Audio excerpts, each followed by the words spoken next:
Hello and welcome to ATech. My name is Akshay and we are back with a new part of this tutorial series. And today we will learn what is deadlock problem that occurs in multi-threading and how to resolve that. Okay. So we will see that the problem when that problem is occur and how that problem occurs in multi-threading and how to resolve that. So we will see that only today in this tutorial. Now first of all, what is this deadlock problem and when does this occur? Okay. So deadlock is the problem occurs when two or more threads are stuck in their execution. And why? Because they are waiting for each other to finish their execution. And why is that so? Okay, so as you can see in this example, in this diagram, there can be a situation when a thread A has acquired a lock on this object 1 and it is trying to acquire lock on this object 2 which is already acquired by this thread B.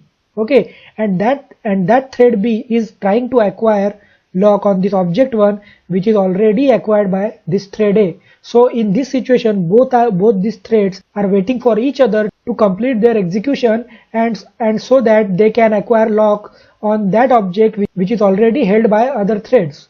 So let's just see that directly into action so we will understand that better, and for that let's just switch to Visual Studio, and after that we will see how to resolve this problem. Okay, so for that we will take very simple example here.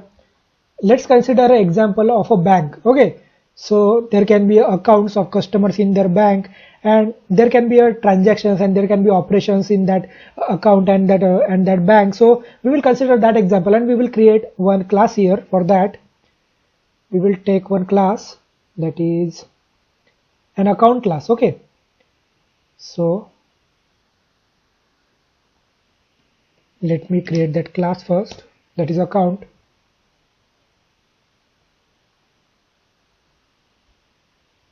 And this class, let's say two properties only for now.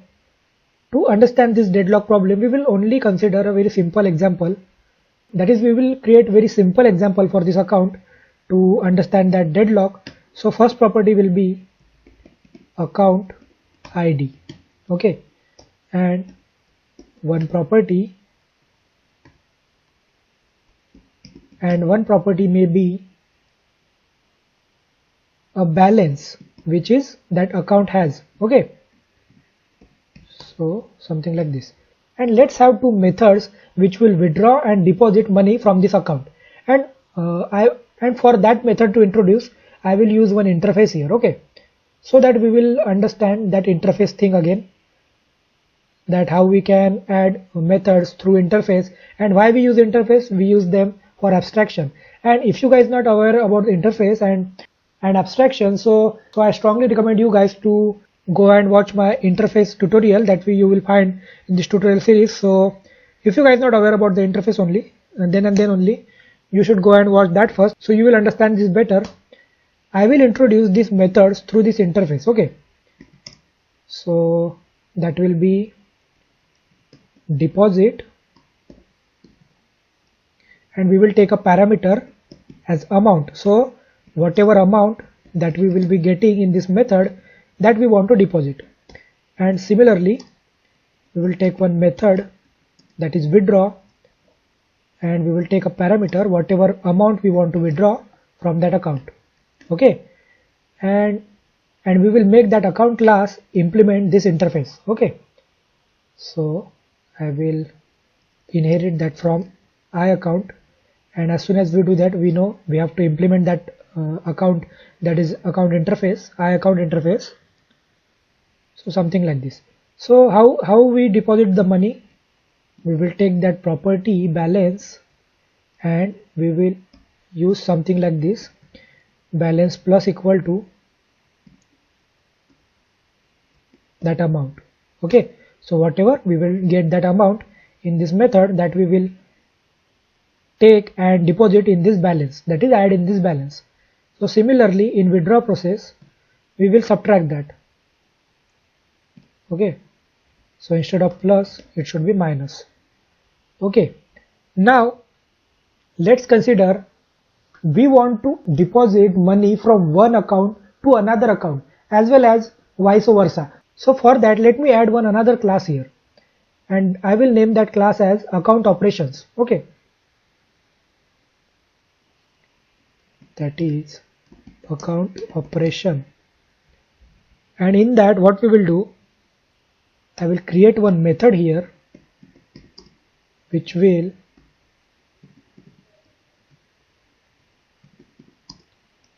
transfer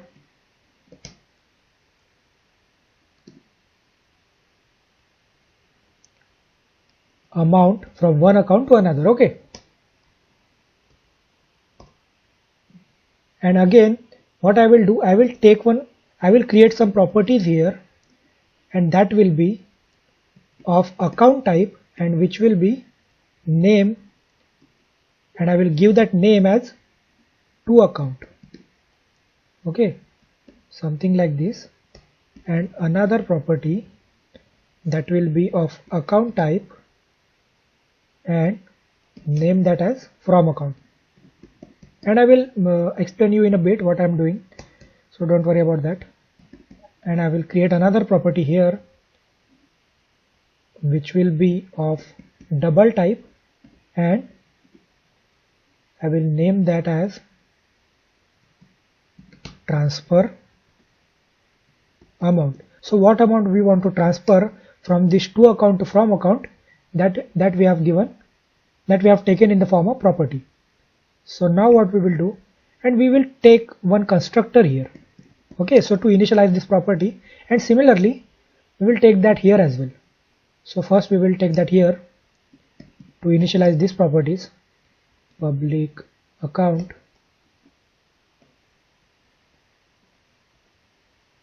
and we will initialize that. Whatever that will be coming in this constructor, we want to initialize that to our ID, and similarly whatever balance we will get that in this constructor, we will initialize that to this balance, something like this. Okay, alright. And similarly in the account operations, we will take one constructor here and we will initialize those properties here, something like this. Account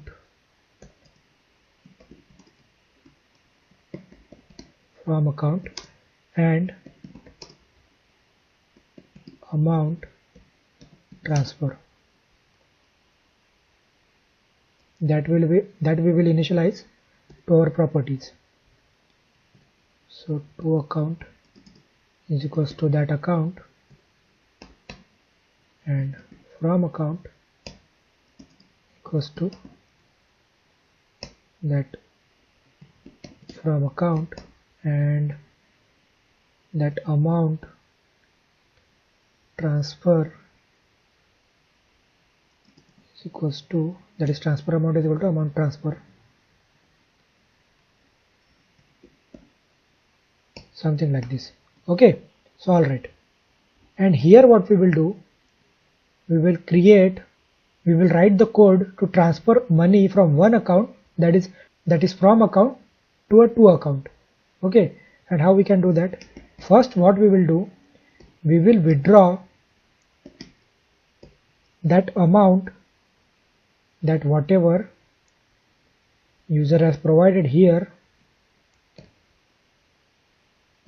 something like this, and we will deposit that to the account which user has provided there, something like this.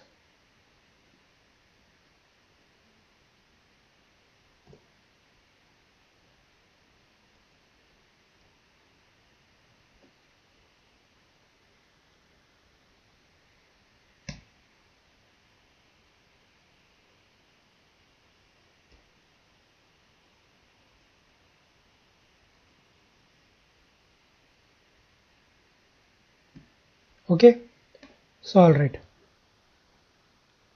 Now both these classes are ready to be used, and we will use them inside this main program. And what I will do, I will create instance through interface, as we have used interface, so we will use that. For the abstraction, I will create first account and I will name that as account A, and in the constructor I will pass, let's say 1001 as ID, and the balance I want to give that account is, let's say 25,000. Okay, and similarly I will create another account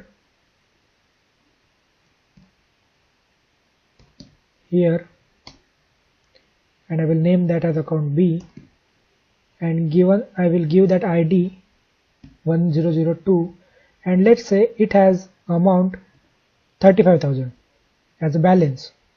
Okay, and now I will create instance of that account operation, and let's say that account operation also has one interface. Okay, so we will introduce this method through an interface only. Okay, so what I will do, first of all I will make that name correct here. Okay, and I will add one interface here.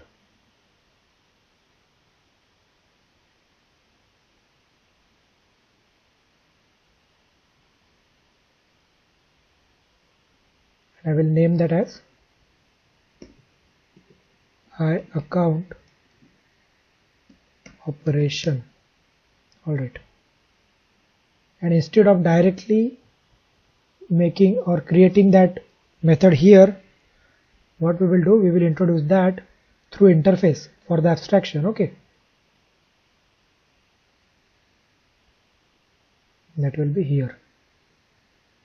Okay, and we know we don't have to use that public because they are already by default public in this interface, and that we have learned everything. Okay, so when we have learned interface in C#, so that is why I am repeating again and again. Yeah.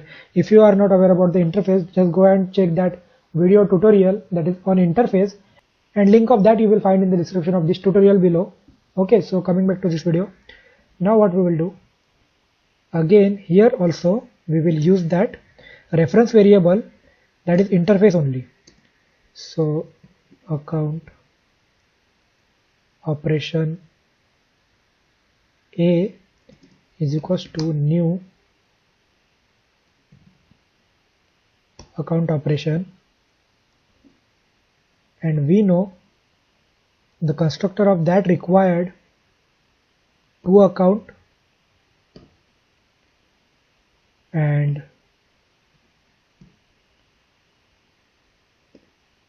from account, as well as the money which we want to transfer that from account to account. Let's say I will pass 10,000 here, and before that I will make a small change here. I will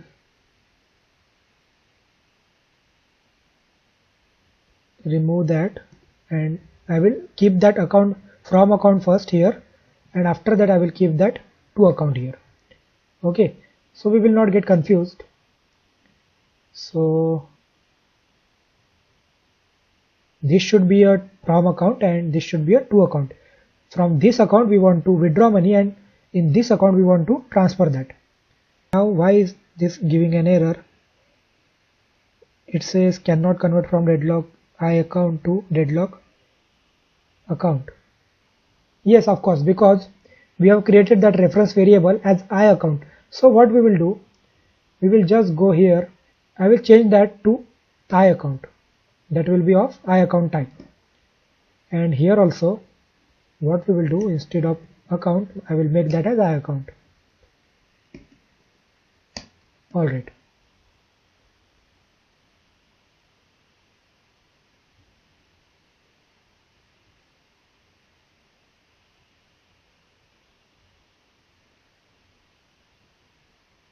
and yes, we haven't implemented that yet, so that is why it was giving that error. So we have created that interface, but we haven't made that account operation inherit that from this I account operation. Okay, so now it is good.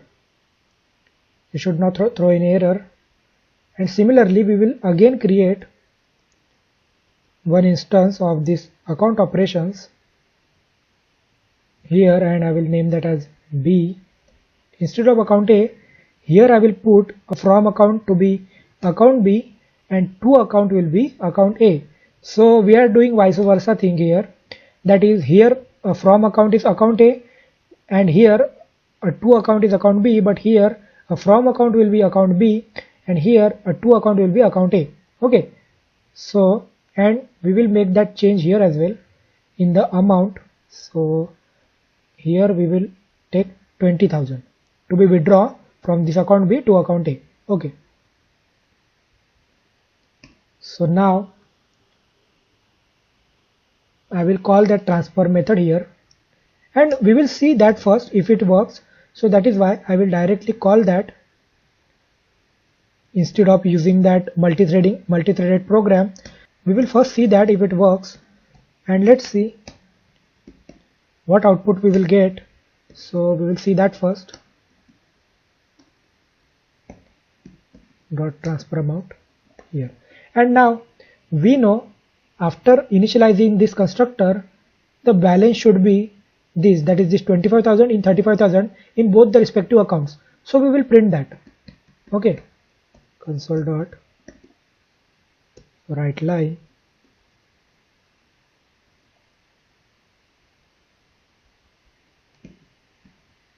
balance in 1001 ID will be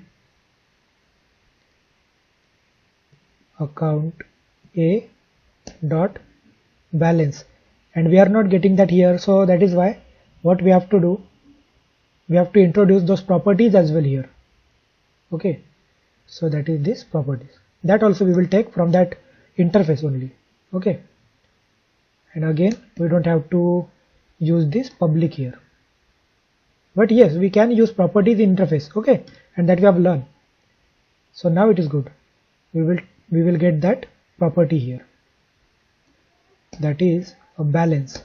Okay, so now we are printing that balance before this operation. Okay, and we will print those balance for both this account after we perform this operation as well. Okay, so into that will be b dot balance, and similarly what I will do, I will create one console message here that will say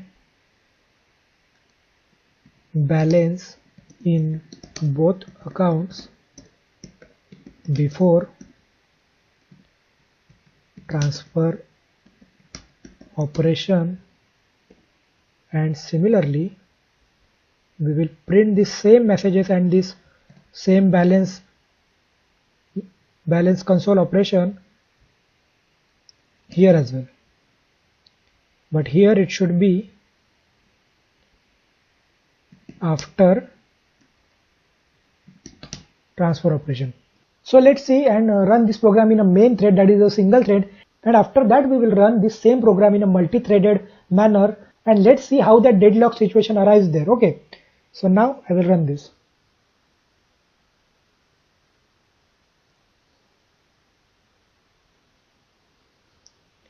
And before that there is an error, I want to fix that.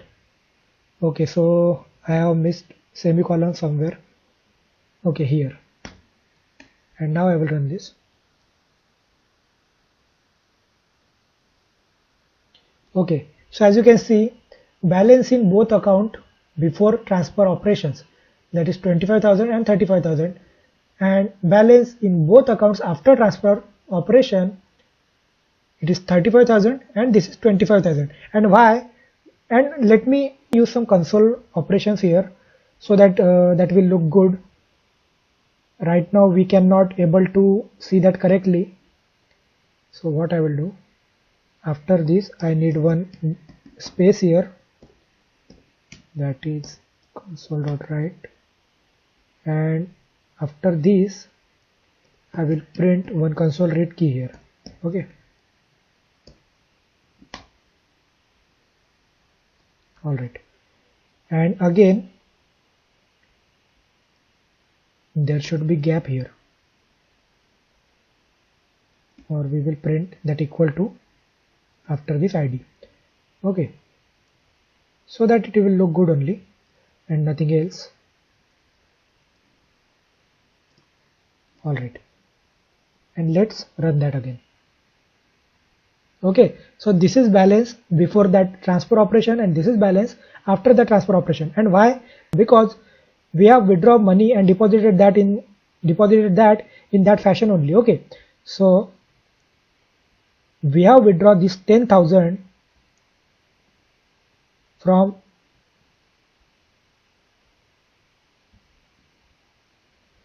this account, and after withdrawing 10,000 we have deposited that in this account. Okay, but at the same time this account, that is 102, has withdrawn 20,000 and it has deposited that in this account. So that is why after withdrawing 10,000 it should be 15,000, and after getting 20,000 from this account it should be 35,000. So that is the correct output. As well as after withdrawing 20,000 here it should be 15,000, and after getting 10,000 from this account it should be 25,000. So that is the correct output. But we should not allow something like this. Let's say this account has only balance of 25,000 and we are trying to withdraw this 40,000 from here. So we should not allow this. But if I run this, that will print. We will get the output. So that is not a correct thing. Okay, so that is why what we can do in this account operation, before withdrawing and deposit, we can check if that from account is greater, that is dot balance is greater than the amount to be transferred. Okay, so this transfer amount, if it is greater, then and then only we want to perform that operations. Otherwise we will provide one message here, that is console.writeLine amount to be transferred is bigger than the balance. Please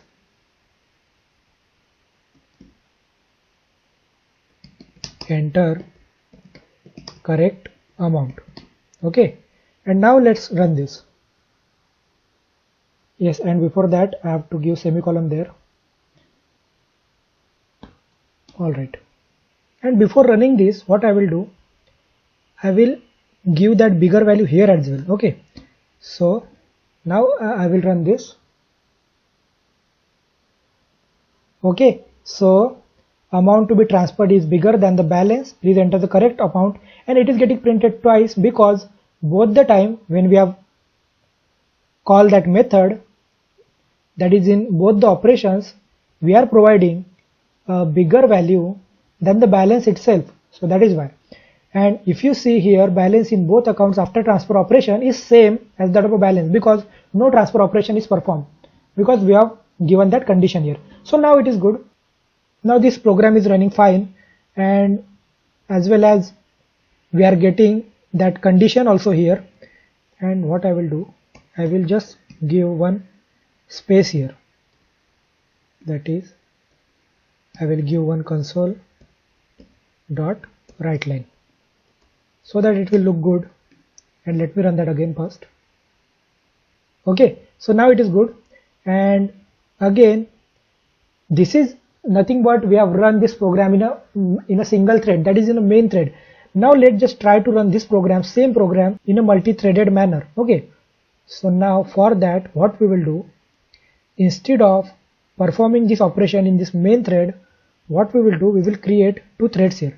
And we have learned that in this and we have learned these threads and how to create this multiple thread and how to create these child threads and all these thread operations we have learned in this tutorial series, in the previous tutorial of this tutorial series. If you guys not aware about this, and if you guys are new to this channel, so I strongly recommend you guys to go and watch that first, that is a thread in C# tutorial. That the link of that you will find in the description of this tutorial.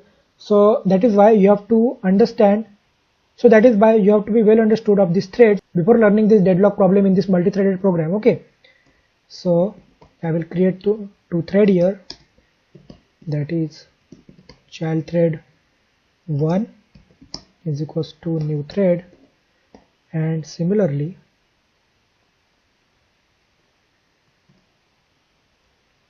another thread I will name that as child thread 2, and in that, instead of running in this main thread this transfer operation, we will run that in separate threads, something like this. And all this we have learned already. Okay, so that is why I am repeating this. If you guys not aware about threads, so please go and check that video, that is thread in C#. Okay, so now what we will do, we will run this thread, because we know we have to run that explicitly, otherwise that execution will not start until we invoke that child thread start method. Okay, basically a thread.start method. So we have to start that, and similarly what I will call a join method for main thread to wait until these child threads complete their execution. Okay, that also we have learned already. Now it is good, and let me run this. Okay, so we are getting that error because we have provided a value bigger than the balance. And now what I will do, I will keep that 10 here, and I will make this as 15 maybe. Okay, and now I will run this. Okay, so balance before operations, that is before transfer operation, and balance after this transfer operation. So we are getting our result. But now, is this a thread safe? And that's what we have learned in the previous tutorial. This is not a thread safe. In the multi-threaded program, what we are allowing this multiple threads, that is this two thread, to access this account operations dot transfer amount method to be accessed simultaneously, and that is not a thread safe. And that's what we have learned in the previous tutorial, and for that what we use, either we use lock or we use monitor, and we know how to use that, so let's just use that here. Okay, so to make this thread safe, what we will do, we will use this lock here, and we will have an exclusive lock on this one account, and after that inside this we will, let's say we are doing some database operations here. Okay, so for that it will at least take 1 or 2 seconds. So what I will do, I will myself make that thread go to sleep for at least 2 or 3 seconds, and we know that namespace is in using threading namespace. Okay, that is system.threading. So I will use that, and I will make that thread go to sleep for maybe 2 seconds at least. And we consider this can be a code which we are not writing here. Okay, so this is not actual account operation, so that is why we will consider only, let's say here are some database operations or maybe some other operations, and that thread is required that time to complete that, so that is why I am explicitly doing this. And after that what we have to acquire is lock on that two account exclusively. Okay, so something like this. And now I will close this, and I will close that first lock as well. And now let's run this, and let's see what happens. So you guys will see nothing will happen, and nothing is happening here, and nothing will gonna happen here as well. And why is that so? Because this is nothing but a deadlock.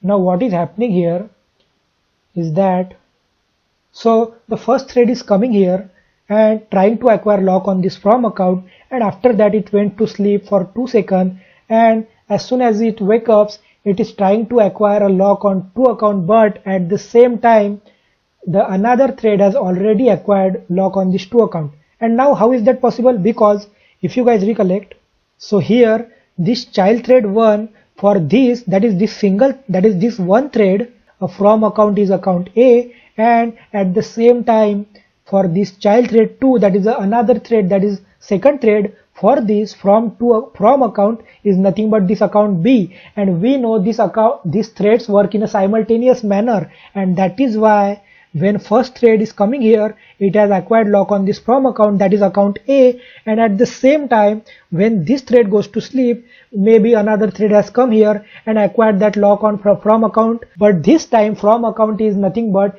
account B, For that second thread, that from account is from account B, and for first thread, this from account is nothing but account A. And now both the threads, what they are doing, it is trying to acquire lock on this to account, but this to account is nothing but account B for that thread 1, and this to account is nothing but account A for that thread 2.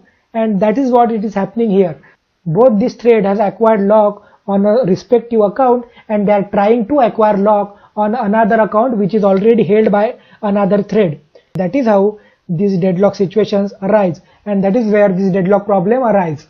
Okay, so to prove you that again, what I will do, we will get some console messages here. Okay, so that we will understand.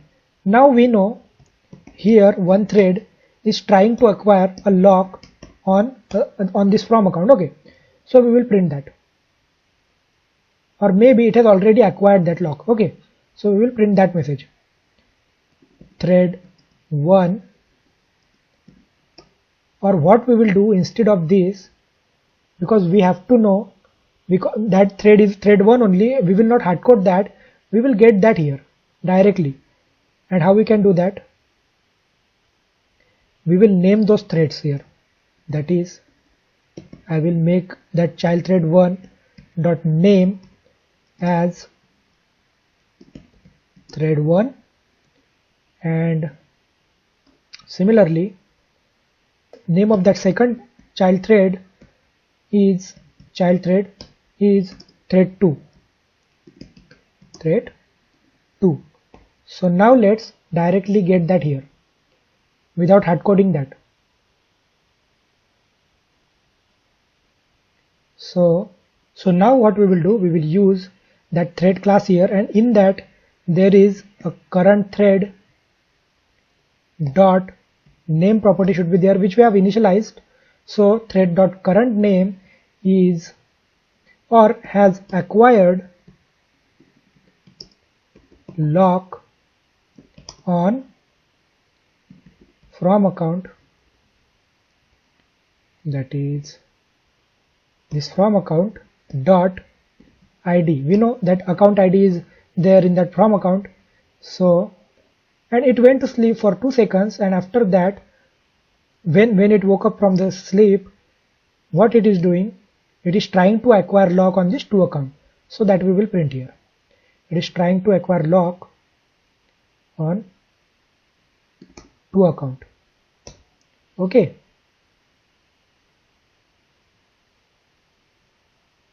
and I have to use semicolon here, and similarly here.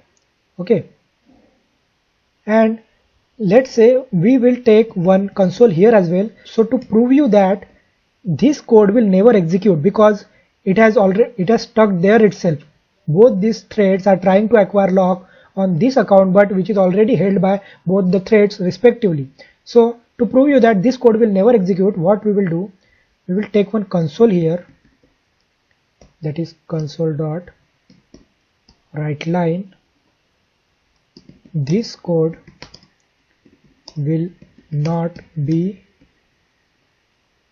executed. Okay, and we will see that we will not get this kind of a message onto the console, because control cannot reach there. Okay, because this is a deadlock situation. Now let's see what happened here. So thread 1 has acquired, let me make that correctly here, let me give one space and here as well. Okay, so now we will see. Okay, so thread 1 has acquired a lock on 1001. Thread 2 has acquired lock on 1002. Now thread 1 has acquired, I had printed the same message twice here. Okay, so it should be trying to acquire lock on. Okay, so now let's just print this. So thread 1 has acquired lock on 1001, thread 2 has acquired lock on 1002. After that both went to sleep, and when they got up and when they woke up from the sleep, thread 2 is trying to acquire lock on 1001, but it is not possible, and thread 1 is also trying to acquire lock on 102 because thread 1 has already acquired lock on 1001, and similarly thread 1 is trying to acquire lock on 1002, which is already acquired by this thread 2. So this is nothing but a deadlock situation. So now how to resolve this? So to resolve this, what we can do, as you can see here, the solution for deadlock, to avoid deadlock in multithreading, what we can do, we can allow threads to acquire lock on objects in a specific defined order. And now how we can do that? Let's just see. So before allowing these threads to acquire lock on this from account and to account, we will define the correct order to acquire these locks. And how we can do that? We will check here if this from account is less than that to account, and if it is so, then what we will do, first of all we will create two objects here, that will be lock1, and we will get that underscore here so that there will be no confusion in between lock and these objects. So lock2, and here if it is so, if this condition is satisfying, then lock1 will be from account and lock2 will be to account, something like this. And yes, it should be dot id, because we know that operator will not work on the reference type. Okay, that also we have learned in this tutorial series, why it is not allowed on that reference type and it is only allowed on value type. Okay, so now let's just try to run this again. And before that, let me close this. Yes, in the else condition, what we have to do, we have to do this vice versa. So for lock1 it should be to account, and for lock2 it should be from account. And now let's just try to run this, and yes, it should be underscore lock1. And yes, before that also, now we will not pass this from account, we will pass lock1 here,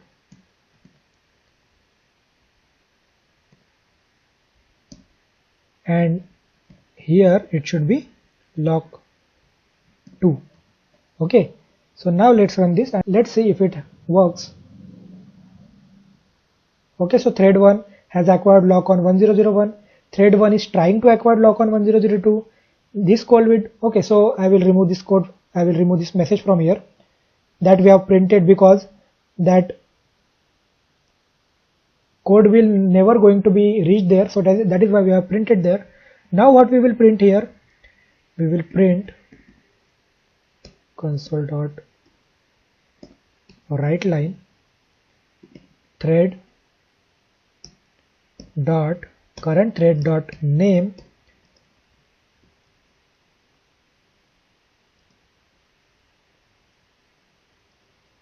has acquired lock on